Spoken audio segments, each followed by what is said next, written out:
Hello friends, இன்னைக்கு வீடியோவில் நம்ம அடுத்த டாபிக் பார்க்க போகிறோம். என்னென்னு பார்த்தீங்கன்னா டெப்ட் ஈக்விட்டி ரேஷியோ.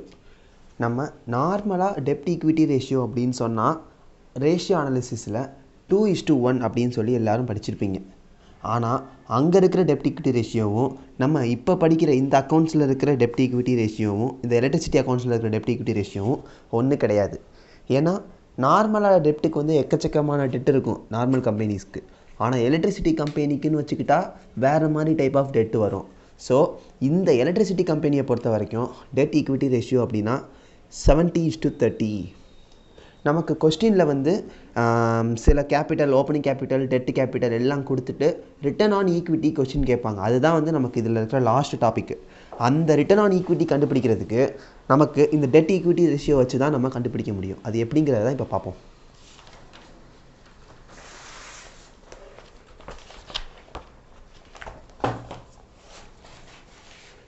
The question பார்த்தீங்கன்னா, from the following information calculate return on equity as per regulation 21 of electricity act. Date of commercial operation கொடுத்துருக்காங்க, ஓப்பனிங் கேபிட்டல் 15 lakh கொடுத்துருக்காங்க. ஒவ்வொரு வருஷமும் வந்து எவ்வளோ அடிஷ்னல் கேபிட்டல் எக்ஸ்பெண்டிச்சர் இது பண்ணியிருக்கோம் அப்படின்னு சொல்லியிருக்காங்க. 1 lakh, 30,000, 20,000, 10,000. இது வந்து வருஷம் இருக்கிற அடிஷ்னல் கேபிட்டல். அதே மாதிரி ரிட்டர்ன் ஆன் ஈக்விட்டி கொஸ்டினில் கொடுக்கலைன்னா 14% தான் எடுக்கணும். அதுதான் ரூல். எப்போவுமே as per regulation 21 வந்து regulation 20 வந்து 14% per annum தான் வந்து இந்த எலக்ட்ரிசிட்டிக்கு வந்து நமக்கான rate of equity, return on equity. So நமக்கு இங்கே ரேட் கொஸ்டினில் கொடுக்கல, நம்ம எழுதிப்போம் 14%. இப்போ என்ன கண்டுபிடிக்கணும்? வருஷம் அந்த எலக்ட்ரிசிட்டி கம்பெனி எவ்வளோ ரிட்டர்ன் ஏர்ன் பண்ணியிருக்குங்கிறத தான் கண்டுபிடிக்க போகிறோம். ஓப்பனிங் ஈக்விட்டி 15 lakh கொடுத்துட்டாங்க. இந்த 15 lakh வந்து inclusive of both equity and capital. கரெக்டாக? ஏன்னா நம்ம என்ன பார்த்துருக்கோம், நமக்கான கேபிட்டல் ஸ்ட்ரக்சர் அப்படின்னா ஈக்விட்டி அண்டு டெட் ரெண்டுமே சேர்ந்து தான் வரும். நமக்கான என்ன தேவை? அதில் ரிட்டர்ன் ஆன் ஈக்விட்டி தான் கண்டுபிடிக்க போகிறோம். ஸோ நமக்கான ஈக்விட்டி போர்ஷன் மட்டும்தான் தேவை. 15 lakhங்கிறது வந்து 100க்கு. ஏன்னா டெட் ஈக்விட்டி ரேஷியோ என்னன்னு பார்த்தோம், 70:30 பார்த்தோம். அதில் டெட்டு போர்ஷன் வந்து 70, ஈக்விட்டி போர்ஷன் 30. ஸோ இந்த 15 lakhல 30% தான் நமக்கான ஈக்விட்டி போர்ஷன். அந்த 15 lakhல 30% போட்டிங்கன்னா 4,50,000 கிடச்சிரும். ஸோ அந்த 4,50,000 தான் ஃபஸ்ட் இயருக்கான ஓப்பனிங் ஈக்விட்டி. நம்ம மொதல் பார்த்த 15 lakh ஓப்பனிங் கேபிட்டல், மொத்தமாக டெட் அண்ட் ஈக்விட்டி இன்க்ளூசிவ். அதில் நமக்கான ஓப்பனிங் ஈக்விட்டி கண்டுபிடிச்சாச்சு.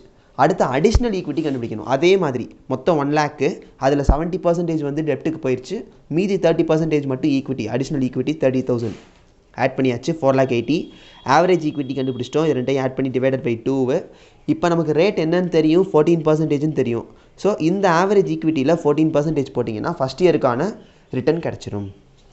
அதே மாதிரி செகண்ட் இயருக்கு பார்த்தீங்கன்னா ஃபஸ்ட் இயரோட க்ளோசிங் தான் செகண்ட் இயரோட ஓப்பனிங். ஸோ 4,80,000 தான் செகண்ட் இயரோட ஓப்பனிங். அடுத்து அதில் செகண்ட் இயருக்கு அடிஷ்னல் கேபிட்டல் 30,000, அதில் 30%, 30/70, 30/100 போட்டிங்கன்னா நமக்கு வந்து 9,000 கிடச்சிரும். அதுதான் அடிஷ்னல். ஆட் பண்ணால் க்ளோசிங். இது ரெண்டை திரும்ப ஆவரேஜ் பண்ணால் ஆவரேஜ் ஈக்விட்டி கிடச்சிரும். அந்த ஆவரேஜ் ஈக்விட்டிக்கு திரும்ப 14% போட்டால் நமக்கான செகண்ட் இயர் ரிட்டர்ன் கிடச்சிரும்.